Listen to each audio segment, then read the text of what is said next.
Snehal startup teaching या चॅनलवरती आपल्या सर्वांचं स्वागत आहे. विद्यार्थी मित्रांनो, महाराष्ट्रातील जे विद्यार्थी सध्या प्रोफेशनल एज्युकेशन करिता कॅपराऊंड मध्ये त्यांचा नंबर लागलेला आहे. कोणी कॅपराऊंडचे अर्ज भरलेले आहेत आणि ऑप्शन फॉर्म पण फिलअप केलेले आहे.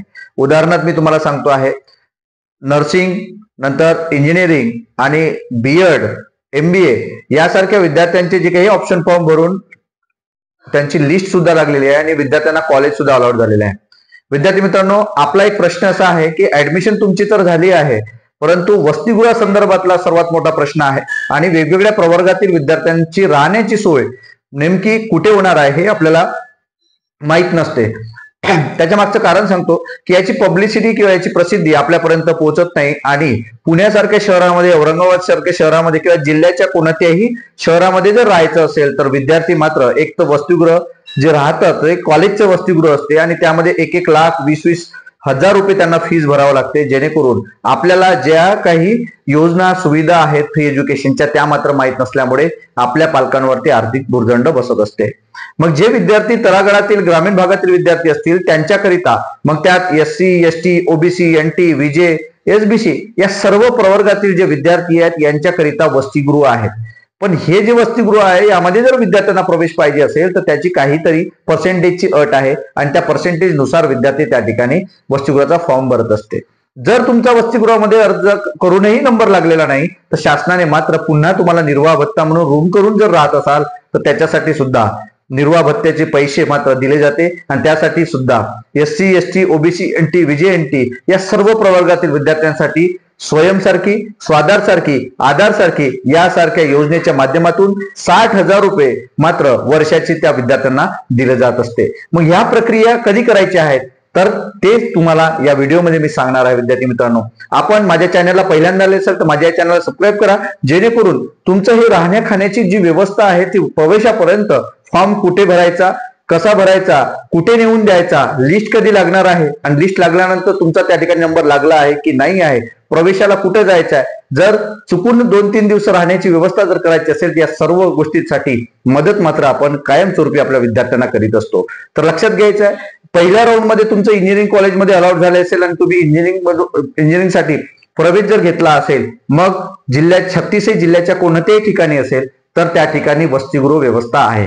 मग वसतिगृह कोणत्या प्रवर्गासाठी आहे तर ST साठी, मुलं आणि मुलींसाठी सुद्धा आहे.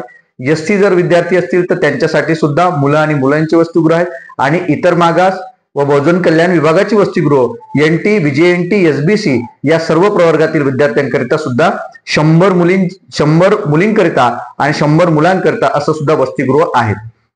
मग या ठिकाणी प्रवेश कसा मिळेल तर hmas.myit.org या साईट वरती जाऊन तुम्हाला ऑनलाईन अप्लिकेशन भरायचं आहे. ऑनलाईन अप्लिकेशन तुम्ही भरल्या असाल त्यानंतर तुम्हाला ते अप्लिकेशन प्रिंट आउट काढून तुम्हाला जे डॉक्युमेंट तुम्ही अपलोड करत आहात ते डॉक्युमेंट अपलोड करून तुम्हाला ज्या ठिकाणी तुम्ही फॉर्म भरलेला आहे त्या जिल्ह्याच्या समाज कल्याण किंवा समाज कल्याण आयुक्ताच्या ठिकाणी तुम्हाला किंवा जे वसतिगृह त्यांनी नेमून दिलेलं आहे त्या वसतिगृहामध्ये ते तुम्हाला प्रिंट आउट काढून नेऊन द्यायचं आहे आणि 15 ते 20 दिवसामध्ये तुम्हाला त्या साईटवरती तुमचा युजरनेम पासवर्ड टाकल्यानंतर तुम्हाला समजणार आहे की तुमचा हॉस्टेलला नंबर लागला आहे की नाही. आणि जर नंबर लागला असेल ना, तुम्ही जरी बघितलं नसेल तरी पण तुम्हाला त्या वसतिगृहातून तुमचा नंबर लागला म्हणून फोन येणार आहे.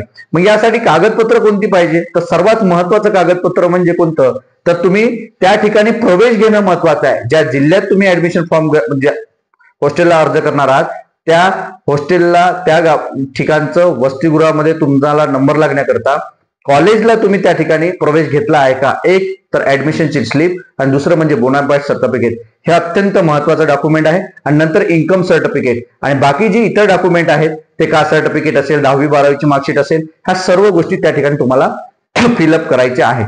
हे झालं तुम्हाला वसतिगृहाच्या बाबतीत प्रवेश कसा घ्यायचा.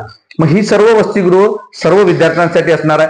मग नर्सिंगचं सुद्धा लिस्ट लागलेली आहे. नर्सिंग जर तुम्ही ऍडमिशन करता असाल तर नर्सिंगचा सुद्धा हॉस्टेलचा फॉर्म भरा आणि ज्या विद्यार्थ्यांना वसतिगृह जर त्या ठिकाणी नसेल आणि जिल्ह्याच्या ठिकाणी जर वसतिगृह जवळ नसेल तर विद्यार्थी मित्रांनो तुम्ही रूम करू शकता त्या कॉलेजच्या जवळ आणि तुम्ही स्वाधार सारखी, स्वयं सारखी, आधार सारखी योजना मात्र 60,000 रुपये वर्षाचे तुम्ही ते मिळवू शकता, जेणेकरून तुमचा राहणे खाण्याचा जो काही खर्च आहे तो या शासकीय योजनेच्या माध्यमातून होणार आहे. विद्यार्थी मित्रांनो, या योजनेचा फायदा सर्वच प्रकारचे जे काही प्रोफेशनल एज्युकेशन घेणारे विद्यार्थी आहेत ते घेऊ शकतात.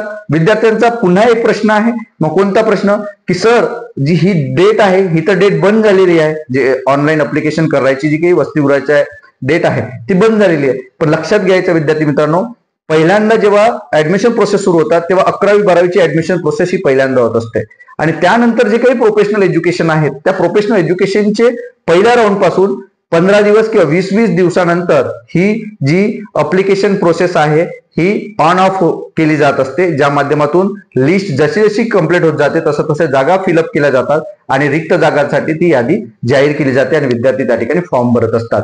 म्हणून हे डोक्यातून काढून घ्यायचं आहे की मला जर हॉस्टेल 11वीचेच विद्यार्थी पूर्ण जर भरून घेतले तर आम्हाला जागा मिळणार नाही, पण सर्व विद्यार्थ्यांना समजून घ्यायचं आहे की प्रत्येक प्रवर्गाच्या प्रत्येक कोर्सनुसार जागा ह्या वसतिगृहामध्ये नेमून दिलेल्या आहेत आणि कॅटेगरी वाईज सुद्धा जागा नेमून दिलेल्या आहेत. उदाहरणार्थ 11वीचा काहीतरी कोटा असेल, बीएसडब्ल्यूचा काहीतरी कोटा असेल, इंजिनिअरिंगचा काहीतरी कोटा असेल आणि नंतर डीएडचा असेल, बीएडचा असेल, एमबीएचा असेल, असं प्रोफेशनल एज्युकेशनचा जो काही कोटा असतो तो पूर्ण कोटा त्या ठिकाणी नेमून दिलेला असते. त्यामुळे हे डोक्यातून काढायचं आहे की संपूर्ण जागा ह्या 11वीच्याच विद्यार्थ्यांना भरतील. हे डोक्यातून काढल्यानंतर तुम्हाला विद्यार्थी मित्रांनो थोडा दिलासा मिळेल आणि तुम्ही सुद्धा वसतिगृहामध्ये फॉर्म भरायचा आहे. कारण आताच बीएससी नर्सिंगचा पहिला राऊंड झालेला आहे, नंतर आपलं LLB चा पण राऊंड झालेला आहे, नंतर आपले जे काही MBA आहे MBAचा सुद्धा कॉलेज अलाउड झालेला आहे, इंजिनिअरिंग मध्ये सेकंड राऊंड लागलेला आहे. म्हणून जे काही प्रोफेशनल जेवढे काही होत आहेत, जे काही राऊंड होत आहेत त्यानुसार तुम्ही प्रवेश घेतला असेल तर नक्की वसतिगृहाचा लाभ घ्या.